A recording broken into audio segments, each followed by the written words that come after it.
Arnaud. Les bons plans d'Arnaud, on lance tout de suite. Arnaud, c'est pour toi.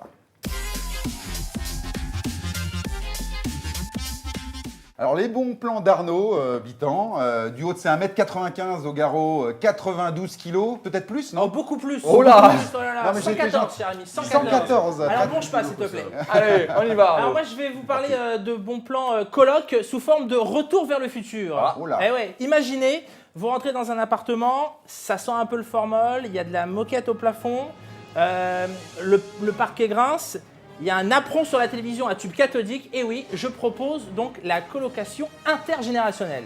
D'accord. En gros, c'est Intergénérationnel. des jeunes qui vont vivre donc avec des vieilles personnes. Des moins jeunes. Moins jeunes. Des seniors, mais C'est ça. des seniors plus. D'accord. Alors, en gros, ça a des avantages, c'est alors on peut carrément être logé gratuitement, D'accord. puisque ces personnes demandent en échange des services. Alors, attention, les services, c'est des services légaux. Donc, voilà, on peut aussi apprendre pas mal de choses de la vie, parce qu'elles ont quand même pas mal de choses à raconter, elles ont vécu énormément de temps. Ouais. Et l'avantage aussi, c'est quand on rentre, eh bien, le repas est déjà préparé, parce qu'on n'est pas sur les bons petits plats de maman, mais les bons plans de mamie. Bien. Wow.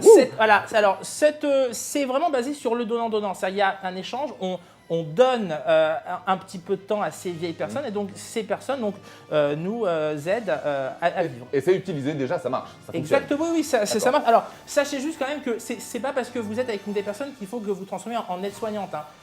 Vous n'êtes pas du tout là pour la laver ou quoi. Non, vous êtes là pour lui rendre des services. Il y a une convention entre les deux colocs, c'est une convention de bonne conduite. Il y a aussi un engagement de présence. On s'oblige à être avec les personnes une à peut-être 2 fois par soir et de rentrer à certaines heures précises. Alors, sachez que le logement intergénérationnel est organisé par des associations. Vous pouvez aller d'ailleurs sur la page de l'émission En mode appart sur Facebook, il y a toutes les informations. Alors, le désavantage, c'est que vous n'avez pas le droit aux aides au logement et à la CAF. En revanche, on demande vraiment un respect mutuel. Sachez juste quand même que si mamie a décidé de mettre la musique techno pendant vos révisions, n'oubliez pas que vous êtes quand même chez elle Ça. et que vous Elle a le faites droit. ce qu'elle... Exactement. D'accord. Bernard, tu connaissais ce principe?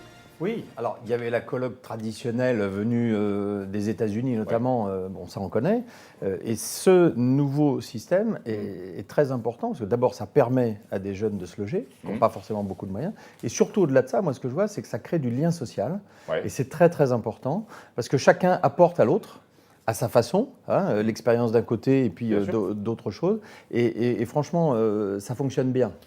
C'est des trucs qu'on peut vous demander en agence, ça ou pas? Oui, pourquoi pas. Ouais, Nous, d'accord. on sait faire.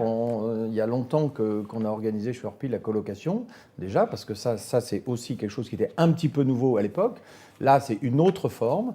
Mais franchement, sur l'aspect sociétal, créer du lien entre les générations, tout ça, c'est très important. D'accord. Patson, toi, tu avais déjà fait de l'intergénérationnel au début. Oui, mais non, en plus c'est vrai, puisque en parlant, moi, à un moment de ma vie, avant d'être comédien, je travaillais dans le social, je travaillais à la PJJ, et j'avais mon association depuis 1996, on va dans les maisons de retraite, on va aider les anciens, et j'ai vécu comme ça aussi à un moment, parce que je n'avais pas de parents, je n'avais pas de quoi, et en retour, je m'occupais du jardin, du potager, et à la fin, je logeais là, et voilà, bien. ça m'a aidé. Bien Et sûr. non seulement ça m'a aidé, ça a permis à cette personne aussi d'apprendre une autre culture, qui était ma culture d'Afrique. Je faisais des plats chez moi, et cette personne est Ah, excellent. devenue vraiment une vraie famille. D'accord.